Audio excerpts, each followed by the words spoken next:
দুদিন ধরে টিভিতে দেখছেন কোন একটা ব্যক্তি একটা গোষ্ঠী আমাকে সাম্প্রদায়িক বলে কালিমা লিপ্ত করার চেষ্টা করছে। আমার বক্তব্য, আমি গত বোধহয় 29 তারিখ ছিল, দত্তপুকুরে চেক বিলি হলো। এটা কত তারিখ ছিল? দত্তপুরের চেক বিলির দিন আমি বলেছিলাম আমার বক্তব্য, আমি বলেছিলাম যে মসজিদের কাছে যদি পুজো হয়,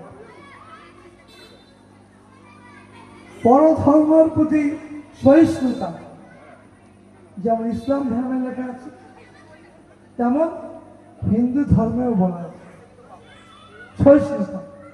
তাই নামাজের সময় যদি আপনারা অনুরোধ করছে, যদি আপনাদের মাইকটা ভলিউমটা ওই পুজো ক্যাম্পাসের মধ্যে রাখেন, বাইরের মাইকটা বন্ধ রাখেন, তাহলে মনে হয় সম্প্রীতিটা আরো ভালো হয়। এই অনুরোধটা আমি করেছিলাম।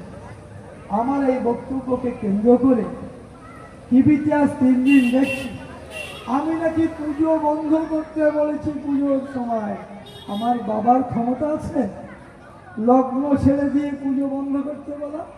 একটা লগ্ন থাকে, সন্ধি পুজোর যখন লগ্ন হবে সন্ধি পুজোই করতে হবে। আমার বাবার ক্ষমতা নেই বলা ওই মসজিদে আজান দিচ্ছে তুমি সন্ধি পুজোটা বন্ধ করো, এটা আমি বলতে পারবো না। তাই বলি, আসুন এই অপপ্রচারে কান দেবেন না। 14 বছর আপনাদের সঙ্গে আছি, আপনাকে আমরা ছেড়ে আমি আপনাদের চিনি। তাই বলবো, এই অপপ্রচার বন্ধ করার জন্য আমি একটা প্রেস কনফারেন্স দেখেছিলাম, সেজন্য আসতে আমার দেরি হয়েছে। তাই বলি, আসুন এই পুজো আমরা একসঙ্গে করব।